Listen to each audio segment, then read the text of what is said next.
क्या आपको पता है कि जो ऑब्जेक्ट होता है वो एक एंटिटी पे बनाया जाता है। एक एंटिटी का मतलब होता है जैसे कि let's suppose me as an entity, मेरे बारे में क्या इंफॉर्मेशन हो सकती है, मेरा नाम, मेरे पापा का नाम, मेरी माँ का नाम, मेरा ये, मेरा वो, मेरा ये, मेरा वो। जब आपको ऐसा कुछ डेटा स्टोर करना हो ना एक एंटिटी से रिलेटेड, तो वहां पे बनता है एक ऑब्जेक्ट। आप कभी भी देखोगे जैसे कि एक ऑब्जेक्ट आपने अगर देखा होगा जावास्क्रिप्ट, अगर आपने पढ़ी होगी, थोड़ी बहुत नहीं पढ़ी तो मैं पढ़ा दूंगा, कोई दिक्कत नहीं है। तो आपने यहाँ पे देखा होगा कि आप डेटा स्टोर कर रहे हो जैसे कि एक नोट्स के रिलेटेड, कि उसकी आईडी क्या है, उसका टेक्स्ट क्या है, उसका स्टेटस क्या है ना। ऑब्जेक्ट्स जो हैं वो एक एंटिटी के अराउंड डेटा बनाते हैं। उसमें मतलब स्पेसिफिकली जैसे अगर मैं इस माउस की बात करूं, इस माउस का नाम क्या है, इस माउस का प्राइस क्या है, ये माउस कितने का मिलेगा, कहाँ मिलेगा, इससे रिलेटेड जितना भी डेटा है, अगर मुझे उसको स्टोर करना है तो मैं उसको एक ऑब्जेक्ट के अंदर रखूंगा। ठीक है। अब एरेज का मतलब क्या होता है मेरे भाई? एरेज का मतलब होता है जब मेरे को एक साथ अलग अलग डेटा भी हो सकता है, सिमिलर डेटा भी हो सकता है, रिलेशनशिप डेटा भी हो सकता है, बट ऐसा कुछ जरूरी नहीं है। एरेज का मतलब होता है कि आप जब एक से ज्यादा डेटा को स्टोर करना चाहते हो तब वहां पे आप एरेज को यूज करोगे। लेट्स सपोज अगर मैं एक वेरिएबल के अंदर हिमांशु को ही स्टोर कर पा रहा था और अगर मुझे उसके अंदर हिमांशु के साथ हिमांशी और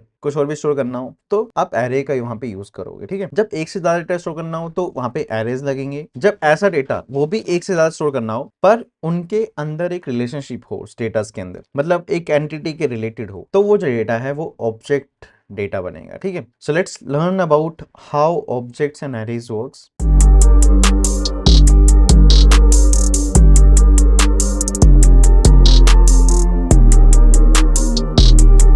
ओके तो ये ऑब्जेक्ट्स काम कैसे करते हैं आज हम उनको समझने वाले हैं। सबसे पहले हम समझेंगे कि कैसे ऑब्जेक्ट को बनाया जाता है। ठीक है। तो एक ऑब्जेक्ट बनाने के लिए आपको एक वेरिएबल बनाना है। लेट्स सपोज एक पर्सन नाम का मैंने एक वेरिएबल बनाया, उसमें उसका नाम है, उसकी एज है, उसका सिटी है, कंट्री है, is married, has children, has job, has education, has licence. तो ये देखो ना यहाँ पे जो ऑब्जेक्ट बना, ऑब्जेक्ट आप लिख सकते हो खुद भी, कुछ नहीं होता, की वैल्यू पेयर्स होते हैं जैसे कि नेम हिमांशु, एज 20 और उनके बीच में कॉलन और ये कॉमा लगा के आप ऐसे ऑब्जेक्ट्स को लिख सकते हो। ठीक है। इसका इस तरीके से आपका एक ऑब्जेक्ट बनेगा जिसका नाम क्या है, पर्सन ऑब्जेक्ट। ठीक है। अगर आपको इस पर्सन ऑब्जेक्ट को कंसोल कराना है तो आप लिखोगे console डॉट लॉग पर्सन। अगर आपको देखना चाहते हो तो आप लेसन 4 पे टर्मिनल ओपन करो। टर्मिनल ओपन करने के बाद नोड इंडेक्स डॉट जेएस चलाओ। आप जैसे इंडेक्स डॉट जेएस को चलाओगे आपको क्या दिखेगा, यहाँ पे एक ऑब्जेक्ट प्रिंट होता है दिखेगा। ठीक है। आई होप आपको ये चीज समझ आई होगी कैसे एक ऑब्जेक्ट को बनाना है और कैसे उसके अंदर डेटा स्टोर होगा। ठीक है। अगर मैं एक कार का ऑब्जेक्ट बनाऊं तो लेट कार इक्वल्स टू, एक कार के अंदर क्या होगा, ब्रांड टोयोटा, उसका मॉडल नंबर होगा, उसका ईयर होगा, उसका कलर होगा, प्राइस होगा, is new, is used, is electric, is hybrid, is gasoline, is diesel, is petrol, is LPG, is CNG, is biodiesel, is ethanol. ये तो एआई चल रहा है, ये पागल हो गया है। इस बायो एलपीजी, ओहो चलो ठीक है। अब ये रिपीट कर रहा है, आई थिंक रिपीट ही कर रहा है, जो भी कर रहा है ये। ठीक है। आई होप आप, मैं बस ऐसे एक्सपेरिमेंट कर रहा हूँ, ऐसा नहीं होगा। तो शायद आपको समझ आया होगा कि कैसे एक ऑब्जेक्ट के अंदर आप डेटा को स्टोर करते हैं। नहीं समझ आया तो कोई बात नहीं, एक बार वीडियो को दोबारा से देख लो, बट बहुत ईजी है, कुछ भी नहीं है। एक मतलब लेट्स सपोज एक एंटिटी के अराउंड जो भी डेटा होगा तो हम उसको स्टोर करेंगे उसके अंदर। ठीक है। इसको भी चेक करना चाहते हो आप नोड लिखो, कार को अब पर्सन की जगह पे कार को यहाँ पे कंसोल कराओ और यहाँ पे लिखो नोड इंडेक्स डॉट जीएस। तो आपको यहाँ पे देखेगा कि एक ऑब्जेक्ट प्रिंट हो गया जिसके अंदर ये सब डेटा है। तो ये जो चीज है, ये जो आपको यहाँ पे दिख रहा है, ये जो है ना पर्सन एंड कार, कि यहाँ पे एक दो ऑब्जेक्ट बने हैं। अब ऑब्जेक्ट आपको दिख रहा होगा कि कैसे ये जो ऑब्जेक्ट है ये एक एंटिटी के अराउंड है, एक स्पेसिफिक डेटा के आपके अराउंड है। अगर मैं कोई भी एक सब्सक्राइबर अपना उठा लूँ, उस सब्सक्राइबर से रिलेटेड मैं कोई भी अगर डेटा निकाल लूँ या फिर स्टोर करना चाहता हूँ तो ऑब्वियसली मेरे को वहां पे क्या लगेगा, एक ऑब्जेक्ट लगेगा। अब एक एरे क्या हो जाता है, एरे बहुत ही सिंपल है। लेट एक एरे बनाएंगे, जब मुझे लेट से वो एक से ज्यादा नंबर स्टोर करने थे तो मैं एक एरे बना लेंगे। ठीक है ना। अब अगर मेरे को जैसे नेम्स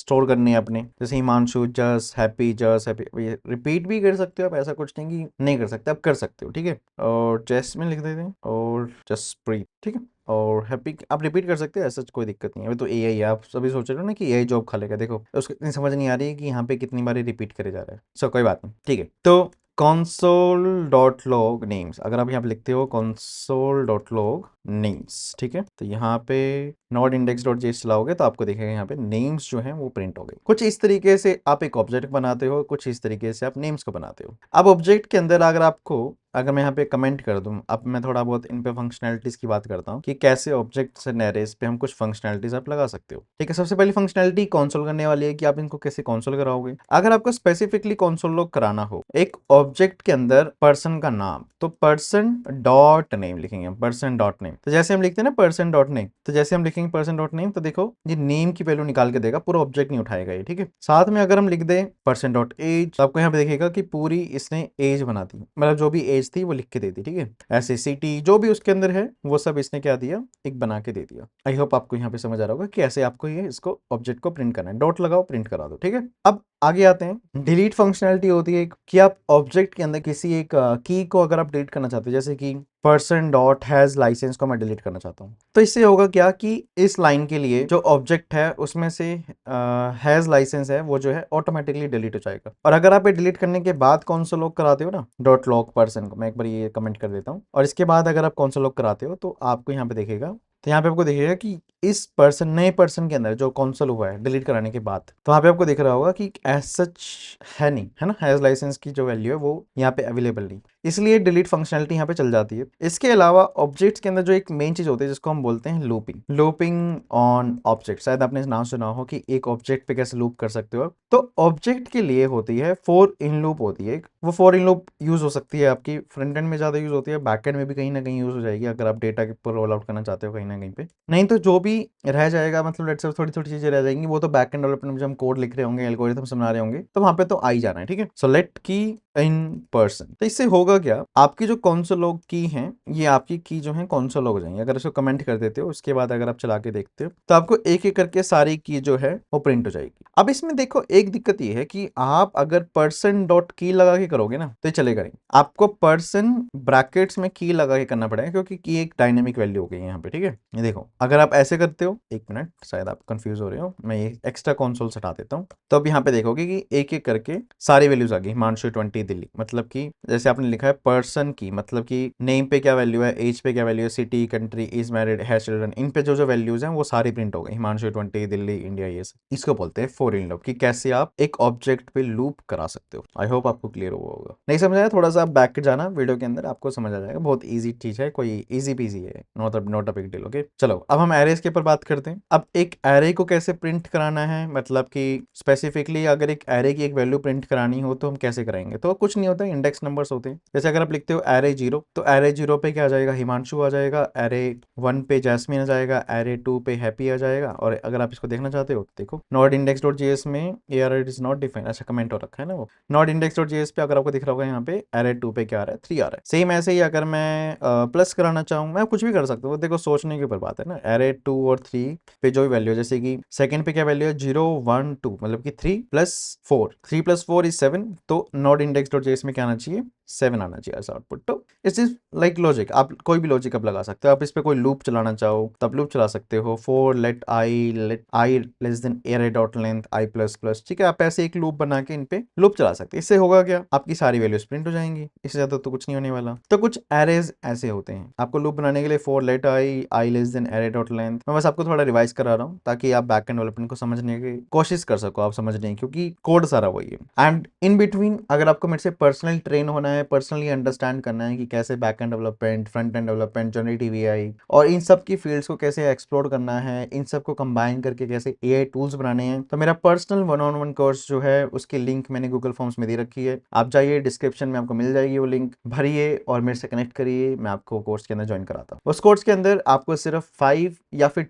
5 से 10 स्टूडेंट्स के बीच का एक बैच होगा, जिसके साथ मैं पर्सनली सबके साथ कनेक्टेड रहूंगा। नॉट 50, 100, 1000 बैच वाला कोई स्टूडेंट नहीं है, कोई कोर्स नहीं है ये, ओनली 5 या फिर 10। फीस बहुत मिनिमल है, आपको बस आना है, पर्सनली मैं आपके साथ कनेक्ट आऊंगा, मैं आपको पर्सनली ट्रेन करूंगा। जब तक आप डेवलपर नहीं बन जाते मैं तब तक वो कोर्स आपके साथ चलता रहेगा। मतलब जो भी हम सिलेबस डिस्कस करेंगे साथ में सब एग्री हो जाएंगे, ऑब्वियस सी बात है। वो सिलेबस जब तक कवर नहीं होता तब तक उस कोर्स की वैलिडिटी है, उसमें पर्सनली कोर्स आपको मिलेगा। सारी जो भी हम क्लासेस करेंगे उनको रिकॉर्ड करके मैं आपको डिलीवर करूंगा, अगर आपको रिकॉर्डेड सेशन देखनी है तो ये पूरा कोर्स जो है 1-on-1 रहेगा। कोई भी डाउट्स, कुछ भी आपको पूछना है आप जाइए, अंडरस्टैंड करिए। कमेंट सेक्शन में मेरा मोबाइल नंबर भी है, वहां पे आप जाके मेरे से कनेक्ट कर सकते हो, ईमेल भेज सकते हो, और अगर आपको सेटिस्फाइड हो तो आप उस गूगल फॉर्म लिंक को भरो और मेरे से कनेक्ट करिए। तो कुछ इस तरीके से हम एरेस को यूज करते हैं। एरेस मैंने को बता दिया लूप कैसे चलानी है, एरे को बनाना कैसे है, कोई स्पेसिफिक आइटम एक्सेस करना है तो कुछ इस तरीके से आप उसको ऐसे काम कर सकते हो, ठीक है। बहुत ईजी है, कोई बड़ी चीज नहीं है। बाकी आप एडवांस तो आप देखोगे ही आप बैक एंड डेवलपमेंट जब चलेगा तो, ठीक है। अब अगर हम बात करते हैं एरर हैंडलिंग पे, ट्राई कैच, कि हमने ट्राई कैच को काम कैसे लगाएंगे, ट्राई कैच कैसे काम करेगा उस पर बात करते हैं, ठीक है। ट्राई कैच से होता क्या है, लेट्स सपोज अगर मेरे पास कोई एक, मुझे पता है कि कोई एक एरर आने ही वाला है, लेट्स सपोज आई नो कि एक एरर आने वाला है, ठीक है।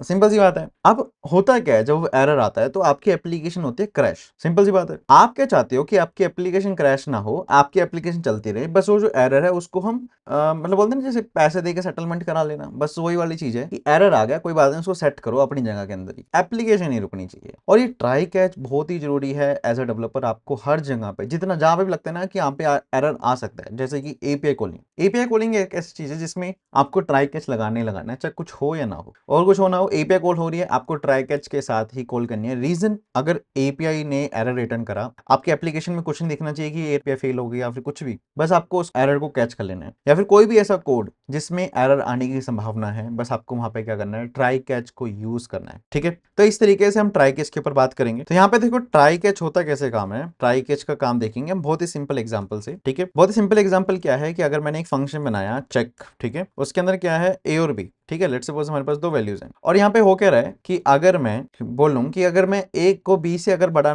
समझता हूं, कि अगर मैं बोल रहा हूं कि if A greater than B, तो वहां पे हम करेंगे क्या, हम वहां पे एक नया एरर को थ्रो करेंगे, थ्रो न्यू एरर, ठीक है। क्लियर है। एक एरर आएगा ए इज ग्रेटर देन बी वाला एक एरर आना चाहिए, ओके ठीक है। मैं हटा देता हूँ सब एक्स्ट्रा, ठीक है। हम चेक करेंगे अब 30 to 20 के साथ। तो यहाँ पे देखो क्या आ गया, एक एरर आ गया, ठीक है। ऐसे ही आपको एरर्स जो हैं आपके बैकएंड में बहुत दिखेंगे, आपको ऐसे ऐसे एरर्स आते हुए। अब होता क्या है कि यहाँ पे देखो मैंने जानबूझ के एक एरर जनरेट कराया है। मैं कभी एरर का कुछ वो नहीं बोला था कि कहां से जनरेट कराऊं, बट मैंने लेट्स सपोज मैंने यहाँ पे एक एरर जनरेट करा दिया, जिसका मतलब है थ्रो न्यू एरर, ठीक है। ए इज ग्रेटर देन बी वाला मैंने एक एरर यहाँ पे जनरेट कराया। अब अगर ये होता ट्राई कैच के अंदर, अगर तो ये होता ट्राई कैच के अंदर, तो ऐसे तो स्क्रीन आनी ही नहीं थी। बहुत ही इजीली ये जो एरर है ये मैनेज हो जाता है। कोई भी एरर है, हम सोच के चल रहे हैं कि ऐसा कुछ कोड है जो एक एरर जनरेट कर सकता है, ठीक है। कैच करेंगे हम एरर को और कंसोल करा देंगे हम एरर को, ठीक है। तो यहाँ पे वो कह रहा है ट्राई करेंगे if A greater than B throw new error, नहीं तो कैच करो एरर को और कंसोल करा दो एरर। सिंपल है। अगर एरर आ जाता है उसको कंसोल कराओ। नाउ अब अगर आप यहाँ पे देखोगे this is not an error,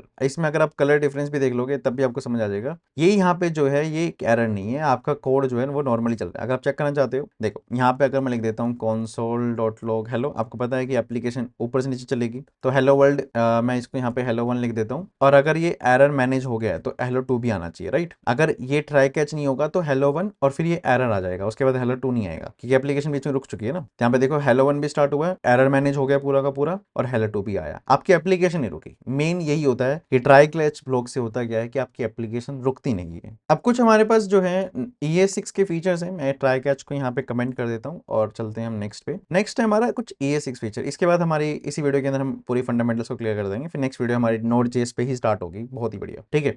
अब ES6 फीचर्स क्या बोलते हैं, उसके अंदर जैसे टेम्पलेट लिटरल्स हो गया, डिस्ट्रक्चरिंग हो गया, ठीक है। सबसे पहला है टेम्पलेट लिटरल्स, ठीक है। टेम्पलेट लिटरल्स क्या बोलता है कि जब आपको अपनी ही खुद की कैसी स्ट्रिंग बनानी हो, जिसमें अगर आप एक वेरिएबल को पास करो तो उस वेरिएबल को डायनेमिक समझ के वो स्ट्रिंग उसके बेसिस पे बन जाए। मतलब लेट्स सपोज अगर मैं यहाँ पे बात करता हूँ जैसे कि टेम्पलेट लिटरल्स पे, तो अगर आप कोई लेट्स सपोज एक स्ट्रिंग के साथ रखना चाहते हो एक वैल्यू को भी, लेट्स सपोज जैसे यहाँ पे लिखा लेट नेम हिमांशु है, ठीक है। अगर मैं लिखा है लेट ए सिटी कंट्री, अब यहाँ पे मैंने करा क्या, यहाँ पे मैंने बैकटिक्स लगाए, यहाँ से देखो यहाँ पे बैकटिक्स लगाए, और जहां जहां पे मुझे वेरिएबल्स दिखाने थे तो मैंने वहां पे डॉलर साइन लगाया, कर्ली ब्रेस लगा दिया, dollar sign curly braces, dollar sign curly braces. अब इससे हुआ क्या, dollar name, dollar age, dollar city, dollar country, यहाँ पे है क्या कि नेम जैसी आएगा, एज जो भी होगा, सिटी जो भी होगी और कंट्री जो भी होगी, उसके बेसिस पे स्ट्रिंग बनेगी। जैसे अगर मैं यहाँ पे लगा देता हूँ node index.js, तो यहाँ पे आपको दिखेगा my name is Himanshu, my age is this, my city is this, my country is India. अब यहाँ पे अगर मैं हिमांशु की जगह कुछ और कर देता हूँ, हैप्पी कर देता हूँ, तो आपको पूरा कोड या फिर पूरी स्ट्रिंग चेंज करने की जरूरत नहीं है, ये आपके वेरिएबल को उठाएगी। ये देखो my name is happy, my name is this, my this. I hope आपको क्लियर होगा कि कैसे ये टेम्पलेट लिटरल्स काम करते हैं, ठीक है। इस तरीके से हम टेम्पलेट लिटरल्स पे हम काम करेंगे, बहुत ही ईजी होता है, ये आपके Node.js बैकएंड में बहुत यूज होगा, ठीक है। डिस्ट्रक्चरिंग कैसे काम करता है उस पर आ जाते हैं भाई। अगर मैं बात करूं जैसे यहाँ पे डिस्ट्रक्चरिंग, जस्ट अ मिनट, तो यहाँ पे दो तरीके से एरे डिस्ट्रक्चरिंग होती है। फर्स्ट होता है हमारे पास एक एरे की डिस्ट्रक्चरिंग और एक होता है ऑब्जेक्ट डिस्ट्रक्चरिंग। मतलब दो चीजों की आप डिस्ट्रक्चरिंग कर सकते हो, एरे की और एक ऑब्जेक्ट की। हम एरे की करके देखते हैं पहले। तो एरे की डिस्ट्रक्चरिंग कैसे होगी उस पर बात करते हैं। देखो एक एरे को बनाते हैं, जैसे अगर हम let's suppose array of names, ठीक है, हिमांशु जैस्मीन, अरे यार एक तो ये एआई भी ना रिपीट कर देता है, ठीक है चलो कोई बात नहीं। अगर लेट्स सपोज मेरे पास ऐसे कुछ 4 नेम्स है, ठीक है, और मैं इनको डिस्ट्रक्चर करना चाहता हूँ, इन चारों को एक एक करके नाम देना चाहता हूँ, तो मैं क्या कर सकता हूँ, एक एरे ऑफ नेम्स बना सकता हूँ। अब एक एरे बनाऊंगा, एक वेरिएबल एरे, मतलब लेट ब्रैकेट्स में name 1 name 2 name 3 name 4 equals to array name. इससे होगा क्या, जो भी एरे नेम्स की जो वैल्यूज है, हिमांशु दिस, वो नेम 1 नेम 2 नेम 3 नेम 4 चारों को ऑटोमेटिकली असाइन हो जाएगी on the basis of order. अगर फर्स्ट हिमांशु का ऑर्डर है तो नेम 1 पे चला जाएगा, जैस्मिन है तो ये, हैप्पी है तो ये, जसप्रीत है तो ये। अगर आप फिर उसके बाद कंसोल लॉग करके देखोगे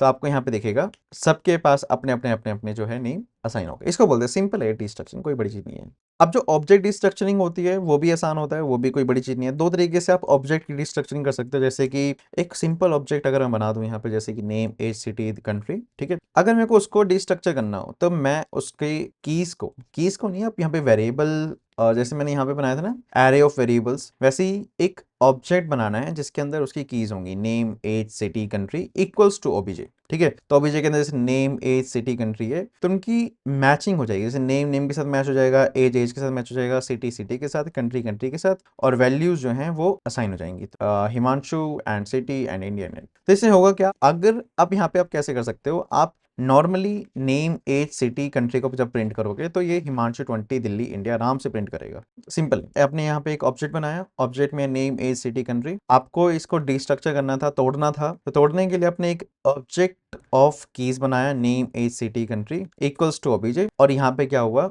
नेम एज सिटी कंट्री एक दूसरे के साथ मैच हो जाएंगे, ये इसके साथ मैच हो गया, ये इसके साथ हो गया, ये इसके साथ हो गया, इसके साथ हो गया, और नेम के अंदर हिमांशु चले गया, एज के अंदर 20, सिटी के अंदर दिल्ली, कंट्री के अंदर इंडिया। इसको बोलते हैं हम एरे डिस्ट्रक्चर। तो नोट इंडेक्स डॉट ये सब चलाओगे जब, सेव करके, सेव करो पहले, फिर हम चलाएंगे जब, तो आपको देखेगा हिमांशु 20 दिल्ली इंडिया यहाँ पे हो गया। अगर मैं यहाँ पे शफल कर दूँ तो व्हाट डू यू थिंक, तो यहाँ पे देखो कोई फर्क नहीं पड़ा, आपके शफल करने के बाद भी जो सिटी है सिटी के साथ ही मैच हो रही है, एज के साथ ही मैच हो रही है। अगर ऐसा नहीं है कि इसमें ऑर्डर पे वैल्यू असाइन नहीं होती, मैचिंग पे असाइन होती है, नेम के साथ मैच हो रहा है, एज के साथ मैच हो गया, सिटी के साथ हो गया, कंट्री के साथ हो गया, सिंपल।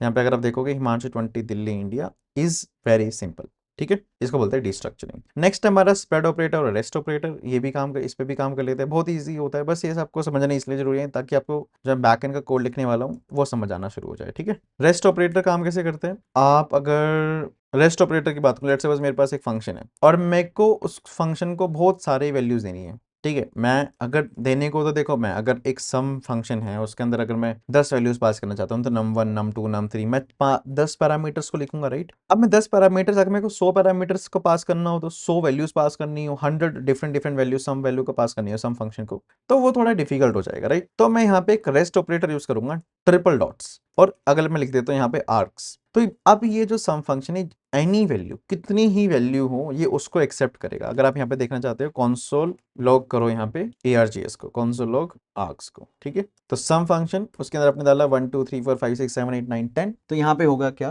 कि ये सारी की सारी वैल्यूज हैं, ये आर्ग्यूमेंट्स नाम का एक जो रेस्ट ऑपरेटर है उसके अंदर चली गई, और ये अगर आप इसको जब कंसोल करके देखोगे, ये सारी वैल्यूज जो हैं वो एक एरे के अंदर कन्वर्ट हो चुकी है। मतलब एक इसका मतलब ये है कि अब आप इस सम फंक्शन को एनी डिफरेंट कितनी ही वैल्यूज आप पास कर सकते हो, उसकी कोई लिमिट नहीं है। अब इसको बोलते हैं रेस्ट ऑपरेटर। स्प्रेड ऑपरेटर और रेस्ट ऑपरेटर दिखने में सेम ही होते हैं, मतलब ट्रिपल डॉट्स ही होते हैं, बस यूज करने का मतलब होता है। जैसे कि अगर मैं एक स्प्रेड ऑपरेटर की बात करूं, वो तो बहुत ईजी है। देखो स्प्रेड ऑपरेटर होता क्या है, लेट्स सपोज मेरे पास एक ऑब्जेक्ट है, ऑब्जेक्ट 1 लगा लो, चलो ठीक है, और इसके अंदर क्या लिखा है, फिर से नेम एज सिटी कंट्री, और मैं अगर यहाँ पे लिखूं obj1, ठीक है, equals to, sorry obj2 equals to obj1, अगर मैं लिखा यहाँ पे obj2 इक्वल्स टू obj1, और उसके बाद अगर मैं कंसोल लॉग करा दूं, मैं आई थिंक मुझे ये अरे ये जो AI है ना, ये बंद करना पड़ेगा, कंफ्यूज करेगा ये आपको ना, ठीक है। तो मैंने यहाँ पे लिखा लेट obj1 नेम ए सिटी कंट्री, और obj2 इक्वल्स टू obj1, मैंने यहाँ पे क्या करा, कंसोल लॉग करा obj2 को, वेरी सिंपल, ठीक है। obj2 इक्वल्स टू obj1 करा। अब यहाँ पे होगा क्या, जब मैं obj2 को कंसोल कराऊंगा तो आपको obj2 obj1 ही दिखेगा, नेम एज सिटी कंट्री, आगे यहाँ पे सिंपल है बहुत। अब यहाँ पे अगर मैं एनी केस, अगर मैं obj2 डॉट नेम को, अब obj2 के अंदर भी obj1 है, मतलब कि obj2 के अंदर object1 का ही ऑब्जेक्ट है, कॉपी हो गया वो obj2 के अंदर। तो obj2 डॉट नेम अगर मैं यहाँ पे लिख देता हूँ, यहाँ पे हिमांशु, तो यहाँ पे होगा क्या कि, सॉरी हिमांशु था उसमें क्या, ठीक है, सॉरी, अगर मैं यहाँ पे लिख देता हूँ हैप्पी, तो आपको यहाँ पे देखिएगा अब हिमांशु की जगह पे हैप्पी आ गया, हैप्पी 20 दिल्ली इंडिया, है ना, बहुत सिंपल है, बहुत ही सिंपल, ठीक है, obj2 dot name equals to happy, simple. Okay, अब अगर मैंने गलती से, मतलब गलती से तो क्या, अगर आप कोड देखोगे तो अगर मैंने obj1 को भी कॉन्सल करा दिया, obj2 तो करा ही रखा था, सिंपल मैं करता हूँ obj1 को भी क्या करा देते हैं, कॉन्सोल करा देते हैं, तो यहाँ से एक नया कॉन्सेप्ट आपको दिखेगा कि obj1 में भी चेंज हो गया, बट मैंने किस में करा था, obj2 में, सिंपल सी बात है, बट object1 में क्यों हुआ, ये रीजन है बिकॉज object2 को जो आपने obj1 दिया तो object1 की जो मेमोरी एड्रेस है वो भी चलेगी। मेमोरी एड्रेस होता है बेसिकली ये जो object1 है ये आपकी डिस्क के अंदर, मतलब जो स्टोरेज डिस्क है वो उस डिस्क के किस एड्रेस पे जाके स्टोर हुआ है। अब यहाँ पे वो सेम एड्रेस इसको मिल गया, एक तरह से एक घर के अंदर दो बंदे हैं, अब उन दोनों का एड्रेस सेम है, अगर पार्सल आएगा तो दोनों के लिए आएगा ना एक तरीके से, मतलब क्योंकि उनका एड्रेस सेम है, राइट। तो अगर आप object2 को चेंज कर रहे हो तो object1 भी चेंज हो रहा है क्योंकि एड्रेस सेम है, ठीक है, बहुत सिंपल है। अब इन चीजों को बाइकआउट करने के लिए, बाईपास करने के लिए हम लगाते हैं स्प्रेड ऑपरेटर। स्प्रेड ऑपरेटर से होता क्या है कि आप सिर्फ कोई भी ऑब्जेक्ट या फिर कोई भी एरे, उनकी इनर वैल्यूज, मतलब कि आप कर्ली ब्रेसेस के साथ कॉपी नहीं करते, आप सिर्फ जो कर्ली ब्रेसेस के अंदर जो भी डेटा है ना आप उसको कॉपी करते हो। उसके लिए आप क्या लगाते हो, dot dot dot obj1, dot dot dot obj1 से क्या आएगा, नेम एज सिटी कंट्री आ गया, और उसको अब एक कर्ली ब्रेसेस भी चाहिए तो आप कर्ली ब्रेसेस के अंदर लिख देते हो curly braces dot dot dot obj में। तो इससे होगा क्या कि वैल्यूज वही रहेंगी बट एक नए ऑब्जेक्ट का उत्पादन होगा, ठीक है, उत्पादन होगा मतलब नया ऑब्जेक्ट बन जाएगा और obj2 के अंदर जाएगा। अब अगर आप चला के देखोगे तो आपको देखिएगा हैप्पी और हिमांशु चेंज नहीं हो रहे, ठीक है, हैप्पी तो आपका obj2 बन गया और obj1 जो हिमांशु था वो हिमांशु ही है। So this is how it works. इसी तरीके से हमारे स्प्रेड ऑपरेटर और रेस्ट ऑपरेटर काम करते हैं। आई थिंक आपको समझ आ गया होगा। प्रोमिसेस एंड एसिंक अवेट, ये क्या होते हैं मेरे भाई, प्रोमिसेस एंड एसिंक अवेट। तो ये प्रोमिसेस और एसिंक अवेट काम कैसे करते हैं उस पर हम बात करते हैं। एक प्रॉमिस क्या होता है, देखो बहुत ही सिंपल चीज है, आपको समझना है कि एक प्रॉमिस और एसिंक अवेट काम कैसे करते हैं मेरे भाई। देखो बहुत ही सिंपल है, अगर मैं एक बात करूं प्रॉमिस की, प्रॉमिस क्या होता है, मेरे और आपके बीच में क्या प्रॉमिस है, कोई प्रॉमिस नहीं है। आपको वीडियो देखनी है नहीं देखनी है ऐसा कोई प्रॉमिस तो आपने करा नहीं, मैं वीडियो दूं ना दूं उसका तो प्रॉमिस है ना, पर आपके पास कितनी गारंटी है कि ये प्रॉमिस पूरा होगा मेरे वाला, you don't have any guarantee, right. Same shit happens when you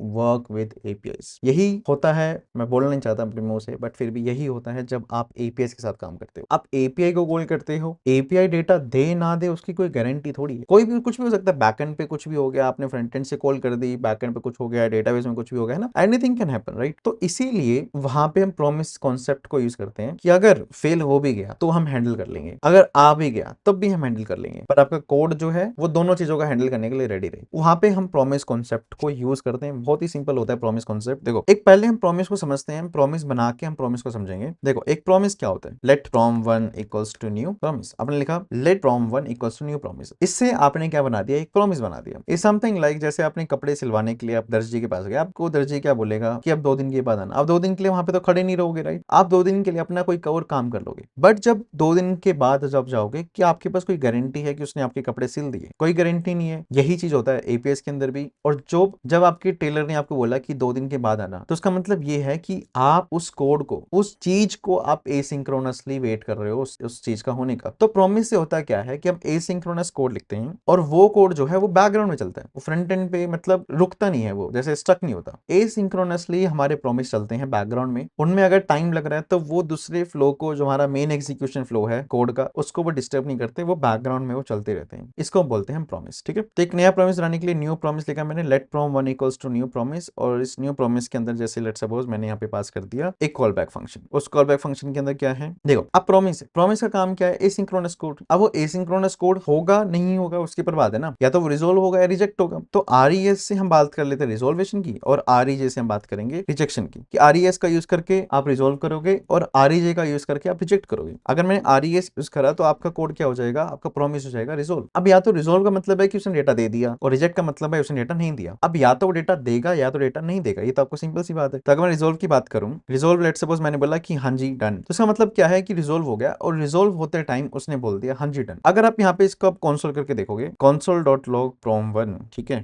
यहाँ पे आपको देखिएगा एक प्रॉमिस है जो आउटपुट देना चाह रहा है हाँ जी डन, सिंपल सी बात है। एक प्रॉमिस है जो मुझे देना चाह रहा है हाँ जी डन। और एक प्रॉमिस की अब 3 स्टेट होती हैं, एक होता है पेंडिंग स्टेट, एक होता है रिजोल्व स्टेट, और एक होता है रिजेक्टेड स्टेट। अभी हमारा प्रॉमिस जो है वो डायरेक्टली रिजोल्व स्टेट पे जा रहा है, बट अंडर जस्ट टाइम। कोई भी एसिंक्रोनस कोड जो है वो एक ही सेकंड्स में, मतलब कि वो कोड एग्जीक्यूशन में एकदम रिजॉल्विंग स्टेट पे नहीं जाता, वो जो है पहले पेंडिंग स्टेट पे जाएगा। आप कोई भी एपीआई कॉल करो ना, आपकी एपीआई जो है वो साथ के कंप्यूटर में तो है नहीं, वो कहीं और दूर है, उस कोड को आने में, जाने में, इंटरेक्शन होने में टाइम लगेगा, राइट। तो उस टाइम को कवर अप अगर हम करेंगे तो एक पेंडिंग स्टेट के अंदर जाएगा पहले वो, फिर पेंडिंग स्टेट से रिजॉल्व स्टेट में जाएगा, फिर रिजॉल्व स्टेट से वो रिजेक्शन हो सकती है या फिर रिजॉल्विंग होगा, जो भी होगा, पर स्टार्टिंग होगी पेंडिंग स्टेट से, राइट। तो पेंडिंग स्टेट होनी जरूरी है। अब यहाँ पे कोई पेंडिंग स्टेट नहीं है, अगर आप देखोगे तो यहाँ पे एग्जीक्यूट हुआ, आउटपुट आ गया, बट आप चाहते हो कि आपका प्रोमिस थोड़ा टाइम ले, तो आप यहाँ पे एक जुगाड़ बना दो सेट टाइम आउट का। हम क्या करेंगे, रिजोल्व तो करेंगे, पर हम सेट टाइम आउट के फंक्शन के अंदर डाल के हम रिजोल्व करेंगे, जैसे कि 1000 सेकंड या फिर 10,000 सेकंड के बाद। जब हम लिखेंगे यहाँ पे 10,000 सेकंड्स, तो इससे होगा क्या कि 10,000 सेकंड के बाद आपका प्रोमिस रिजोल्व होगा, ठीक है। यहाँ मैंने क्या करा, रिजोल्व करा, हाँ जी डन। तो इससे नोड index.js को अगर मैं स्टार्ट कर देता हूँ तो यहाँ पे दिख रहा होगा आपको प्रॉमिस पेंडिंग स्टेट पे चले गया। रीजन, क्योंकि रिजोल्व नहीं हो पा रहा, 10 सेकंड के लिए ये पेंडिंग स्टेट पे है। अब जब ये पेंडिंग स्टेट पे है, आपका प्रॉमिस जो है वो बैकग्राउंड में चल रहा है। अगर आप इसको देखना चाहते हो कि प्रॉमिस बैकग्राउंड स्टेट चल रहा है नहीं चल रहा है, तो एक काम करो, बहुत सिंपल है, console log करो hello1, ठीक है, सेम console log करो hello2, और प्रॉमिस 1 को कंसोल करने के बाद भी एक hello3 प्रिंट करा लो, ठीक है। तो हम यहाँ पे देखेंगे कि क्या कंसोल log करने के बाद hello3 प्रिंट होगा। हमारी मेन एग्जीक्यूशन के अंदर hello1 hello2 hello3 आ जाना चाहिए। अगर हमारी एग्जीक्यूशन नहीं रुक रही तो देखो, मैंने यहाँ पे चलाया, आपका hello1 hello2 hello3 प्रॉमिस अभी पेंडिंग स्टेट में है, रिजोल्व नहीं हुआ है, बट स्टिल उसने hello3 को जगह दे दिया चलने के लिए। कोड आपका बंद नहीं हुआ, क्योंकि बैकग्राउंड में अभी चल रही है एक चीज उसका वेट करेंगे हम। जैसे ही वो बंद हो जाएगा, आपका यहाँ पे देखो टर्मिनल भी आ गया। रीजन यहाँ पे आपको समझ पा रहे हो, प्रॉमिस एसिंक्रोनस कोड हैंडल करता है। एसिंक्रोनस कोड हमारा बैकग्राउंड में चलता है, जब तक वो रिजोल्व नहीं होता, रिजेक्ट नहीं होता, वो चलता रहेगा, पर वो मेन एग्जीक्यूशन फ्लो को नहीं रोकेगा। आई थिंक आपको यहाँ पे समझ आ गई होगी। नहीं समझ आ रही है, एक बार आप बैकग्राउंड में जाओ, मतलब वापस जाओ और समझ के आओ, ठीक है। तो इस तरीके से हमारा प्रॉमिस काम करता है। अब आपको समझ आ गया होगा कि हम या तो रिजोल्व करेंगे या रिजेक्ट करेंगे, राइट, ठीक है। अब अगर मैं यहाँ पे बात करूं, प्रॉमिस 1 को मैंने बना दिया, ठीक है, कंसोल लॉग करा दिया, बट हमारा जो भी रिजोल्व करेगा, रिजेक्ट करेगा, हम उसको उसी डेटा को लेंगे ना, अभी जिस तरीके से प्रिंट हो रहा है ये। अब हमें कुछ ऐसा भी तो चाहिए ना, जब तक ये पेंडिंग स्टेट पे है, जब ये रिजोल्व हो जाएगा, जब वो डेटा देगा, उस पे हमें काम करना है ना, उस पे हमें काम करना है, राइट। तो प्रॉमिस के साथ आती है दो चीजें, जिसको हम बोलते हैं डॉट देन डॉट कैच। तो प्रॉम 1 पे हम लगा दो डॉट देन डॉट कैच, मतलब कि जब भी एनी टाइम, जब भी प्रॉमिस 1 रिजोल्व हो जाएगा, या फिर एक साथ में लगता है डॉट कैच, मतलब कि जब भी प्रॉमिस 1 एरर दे देगा, रिजेक्ट हो जाएगा, मतलब कि या तो रिजोल्व हो जाएगा, रिजेक्ट हो जाएगा। अगर जब भी रिजोल्व होगा, जब भी रिजेक्ट होगा, तो डॉट देन और या डॉट कैच, उनमें से एक चलेगा। डॉट देन चलेगा रिजोल्वेशन के लिए और डॉट कैच चलेगा एरर के लिए। तो डॉट देन के अंदर मैंने एक और फंक्शन पास कर लिया और डॉट कैच के लिए मैंने एक और यहाँ पे एक फंक्शन पास कर लिया। तो डॉट देन के अंदर मैंने लिख दिया यहाँ पे console log, डॉट देन के अंदर मैंने लिखा डेटा, ठीक है। तो जो भी डेटा देगा ये, वो सिंपली यहाँ पे console log करा देगा। और डॉट कैच के अंदर भी अगर मैं लिख दिया यहाँ पे एरर, पर यहाँ पे इस कॉल बैक फंक्शन के अंदर यहाँ पे एरर पास करना पड़ेगा, तभी उसको एरर को देगा ये। और यहाँ पे अगर मैं लिख दिया console log एरर, तो यहाँ पे होगा क्या कि नोड index.js के अंदर जब भी ये रिजोल्व होगा, जब भी, तो जो भी ये रिजोल्वेशन में जो भी डेटा दे रहा है, जैसे 100 तो 100 रिजोल्वेशन हो रहा है, 100 हो रहा है, 100 जाएगा यहाँ पे, यहाँ से जाएगा console। तो आपको सिर्फ 100 दिख रहा है यहाँ पे, है ना। सेम अब यहाँ पे हो क्या रहा है कि जब भी प्रॉमिस 1 रिजोल्व होगा, तभी रिजोल्व हो या रिजेक्ट हो, पेंडिंग स्टेट पे कोई काम नहीं करने वाला, रिजोल्व होगा डॉट देन, रिजेक्ट होगा डॉट कैच, ठीक है। यही चीज होती है जब आप एपीआई कॉल भी करोगे। जब एपीआई कॉल करोगे तो वहां पे क्या होगा, वो भी एक प्रॉमिस बन के आती है। आप प्रॉमिस उस एपीआई कॉल को कहीं वेरिएबल के अंदर स्टोर करोगे और उस वेरिएबल पे लगा दोगे dot then dot catch. Dot then dot catch लगा दोगे तो मतलब जैसे ही एपीआई रिजोल्व होगी, उसने अब जब वो डेटा दे देगी, तो वो डेटा जो है वो ही जाएगा डॉट देन के अंदर। अगर उसने कोई एरर दे दिया तो जाएगा डॉट कैच के अंदर। बहुत ही सिंपल है, आप करके देख रहे हैं, ठीक है। नहीं समझ आएगा कोई बात नहीं, हमारी बैकएंड के अंदर तो आ ही रहा है सब कुछ। ये तो बस एक फंडामेंटल्स में आपके साथ क्लियर करा रहा हूँ। या तो एक तरीका होता है, या तो आप करो डॉट देन, और एक दूसरा तरीका होता है जिसको हम बोलते हैं एसिंक अवेट। आप क्या बना लो, एक एसिंक्रोनस फंक्शन बना लो। आपका प्रॉमिस तो एसिंक्रोनस है ही, पर उसको भी जब वो रिजोल्व होगा, ठीक है, हम जब उसका वेट कर रहे हैं, उसके एग्जीक्यूशन का, जैसे डॉट देन डॉट कैच के अंदर जब वो रिजोल्व हो जाएगा, रिजेक्ट हो जाएगा, तो हम उसको एक एसिंक अवेट फंक्शन के अंदर हैंडल कर लें। तो एसिंक फंक्शन आपने बनाया, एसिंक फंक्शन गेट